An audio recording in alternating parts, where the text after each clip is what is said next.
స్కాంద పురాణ అంతర్గత కార్తీక పురాణము 9వ అధ్యాయము 9వ ప్రశ్న. యమదూత సంభాషణము విష్ణుదూతోక్తి అజామిలుని విముక్తి. విష్ణుదూతలు అడిగిరి, ఓ యమదూతలారా, మీ ప్రభువు మీతో చెప్పిన మాటలేమిటి?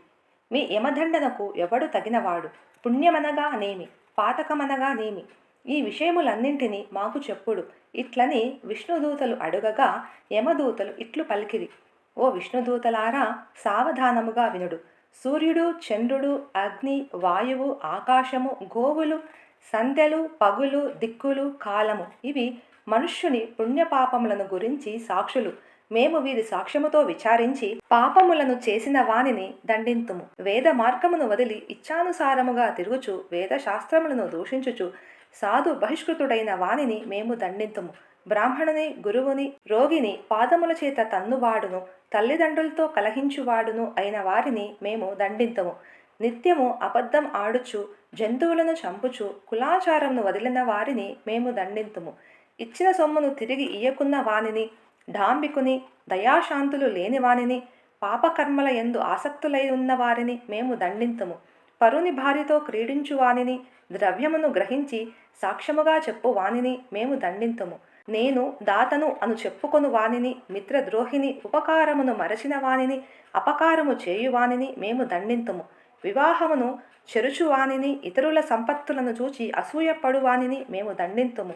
పరుల సంతానము చూచి దుఃఖించువానిని, కన్యాశుల్కము చేత జీవించువానిని, వడ్డీ వ్యాపారము చేసి జీవించువానిని మేము దండింతుము. చెరువులు, నూతిని, చిన్న కాలువలను నిర్మించు వ్యాపారమును మాన్పించువానిని, నిర్మితములైన వాటిని చెరుచువానిని మేము దండింతుము.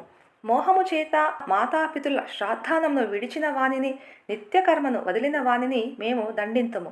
పరపాప పరిత్యాగిని, పితృశేషాన్నమును భుజించు వానిని మేము దండింతుము.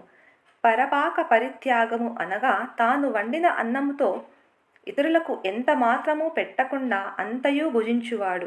పితృశేషాన్న భోక్త ఎనగా శ్రాద్ధ భోక్తలు భుజించిన తరువాత మిగిలిన అన్నమును భుజించువాడు.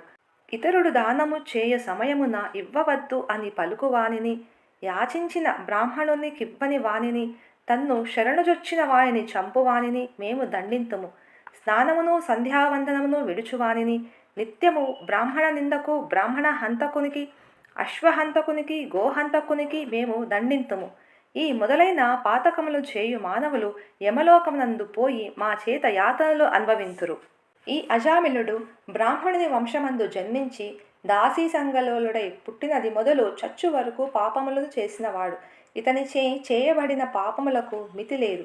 ఇట్టి విప్రాదముడు మీ విష్ణులోకమును ఎట్లు అర్హుడగును? ఈ ప్రకారముగా పలికిన యమదూతల మాటలు విని విష్ణుదూతలు చిరునవ్వుతో వికసించిన పద్మముఖములు కలవారై మేఘ సమాన గంభీర ధ్వనితో ఇట్లు పలికిరి, ఏమి ఆశ్చర్యము! మీరు ఇంత మూఢులు! ధర్మ మర్యాదను మేము చెప్పెదము, సావధానముగా వినుడు. దుస్సంగమును విడుచువాడు, సత్సంగమును ఆశ్రయించువాడు, నిత్యము బ్రహ్మచింతనము చేయువాడు యమదండనకు అర్హుడు కాడు. స్నాన సంధ్యా వందనములు ఆచరించనివాడు, జపహోమాదులు ఆచరించనివాడు, సర్వభూతములందు దయలేనివాడు యమలోకమును పొందును. సత్యవంతుడై అసూయా దోషరహితుడై జపాగ్నిహోత్రములను చేయుచు కర్మఫలములను బ్రహ్మయందుంచినవాడు యమ దండార్హుడు కాడు.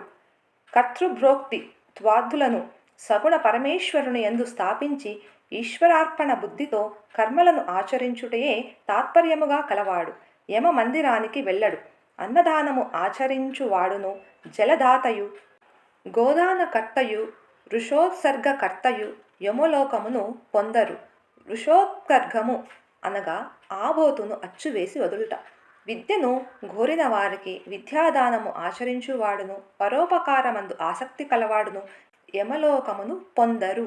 హరిని పూజించిన వాడును, హరినామము జపించిన వాడును, వివాహములను ఉపనయనములను జయించువాడును యమలోకమును పొందరు. మార్గమధ్యమందు మంటపములు కట్టించువాడును, క్రీడాస్థానములను గట్టించువాడును, దిక్కులేని శవమునకు మంత్ర సంస్కారమును చేయించువాడును యమలోకమును పొందరు. నిత్యము సాలగ్రామార్చనము ఆచరించి ఆ తీర్థమును పానము చేసి దానికి వందనము ఆచరించువాడు యమలోకమును పొందడు. తులసీ కాష్ట మాలికను మెడయందు ధరించి హరిని పూజించిన వాడును, సాలగ్రామమును పూజించిన వాడును యమలోకమును పొందడు. భాగవతమును వ్రాసి గృహమునందు పూజించుచున్నవాడును గృహమందుంచుకొన్నను యమలోకమునకు పొందడు.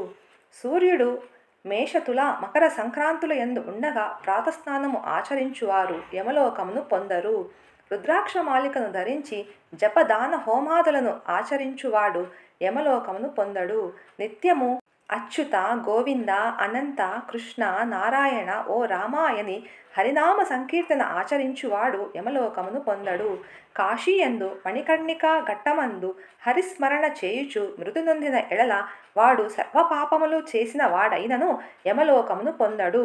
దొంగ, కళ్ళు త్రాగువాడు, మిత్రహంతకుడు, బ్రాహ్మణ హంతకుడు, గురు భార్యారహితుడు, స్త్రీ హత్య, రాజహత్య, గురుహత్య, గోహత్య చేసిన పాపాత్ములు మరణకాలమందు హరిని స్మరించిన ఎడల పాప విముక్తులగుదురు. మహిమను తెలుసుకొని గాని తెలియక గాని మరణకాలమందు హరినామ సంకీర్తన గావించిన వారు పాపాత్ములైనను ముక్తులగుదురు. పడినప్పుడును, తొత్రుపాటు పొందినప్పుడును, కొట్టబడి ఉన్నప్పుడును, జ్వరాదుల చేత పీడింపబడుచున్నప్పుడును, సప్త వ్యసనముల చేత పీడించబడుచున్నప్పుడును, వశము కానప్పుడును హరిహరి అని అన్న ఎడల యమయాతన పొందరు. అనేక జన్మలలో సంపాదించబడిన ప్రాయశ్చిత్తుముల లేక కొండల వలె పెరిగి ఉన్న పాపములన్నయు భూమి యందు కాని స్వర్గమందు కాని హరినామ సంకీర్తనము చేత నశించును. మరణావస్థలో ఉన్నవాడు హరినామస్మరణను చేసిన ఎడల వాని పాపములన్నయు అగ్నిలో ఉంచిన దూది వలె నశించును. విష్ణుదూతలు ఇట్లు యమదూతలతో పలకి అజామిలుని యమదూతల వలన విడిపించిరి.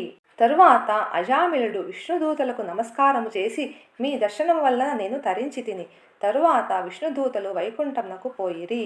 తరువాత అజామిలుడు యమదూత విష్ణుదూతల సంవాదము విని ఆశ్చర్యపడి, అయ్యా, ఎంత కష్టమాయను, ఆత్మహితము చేసుకొనలేకపోతిని కదా, చీచి, నా బ్రతుకు సజ్జన నిందితమాయను కదా, పతివ్రత అయిన భార్యను వదిలివేసి కళ్ళు త్రాగడి ఈ దాసీ భార్యను స్వీకరించితిని కదా, వృద్ధులు నాకంటే వేరు దిక్కులేని వారు పుణ్యాత్ములైన మాతాపితరులను నీచుడై వదిలితిని కదా, అయ్యో ఎంత కష్టము, ధర్మమును చెరుచువారు కామములు నిరంతరము అనుభవించెడి నరకమందిప్పుడు నేను నిశ్చయముగా పడెడివాడను. ఇది ఏమి ఆశ్చర్యము, ఇది స్వప్నమా? ఆ నల్ల కత్తులను ధరించిన యమభటులెట్లు పోయిరి, నేను పూర్వజన్మమందు పుణ్యం ఆచరించిన వాడను, ఇది నిజము. అట్లు కానిచో దాసీపతినైన నాకు మరణకాలమందు హరిస్మృతి ఎట్లు కలిగినది, నా జిహ్వ హరినామమును ఎట్లు గ్రహించును, పాపాత్ముడనైన నేనెక్కడ, అంత్యకాలమంది స్మృతి ఎక్కడ, సిగ్గు విడిచి బ్రాహ్మణులను జంపు నేనెక్కడ, మంగళకరమైన నారాయణ నామమెక్కడ? అజామిలుడిట్లు విచారించి నిశ్చలమైన భక్తిని పొంది జితేంద్రియుడై కొంతకాలముండి సాయుజ్యముక్తిని పొందెను. కాబట్టి నారాయణ నామకీర్తన గావించువారు సమస్త పాప విముక్తులై వైకుంఠలోకమును పొందుదురు. ఇందుకు సందేహము లేదు. కార్తీక పురాణము 9వ రోజు పారాయణము సంపూర్ణము. శ్రీకృష్ణార్పణమస్తు. 9వ రోజు 9వ ప్రశ్న. శివాలయం నుంచి మనం ప్రసాదం ఇంటికి తీసుకుని రావాలి అంటే ఎవరి అనుమతి తీసుకోవాలి? శివాలయం నుంచి మనం ప్రసాదం ఇంటికి తీసుకొని రావాలంటే ఎవరికి చెప్పి లేదా ఎవరి అనుమతి తీసుకొని రావాలి? ఓం అర్ధనారీశ్వరాయ నమః. శుభమస్తు.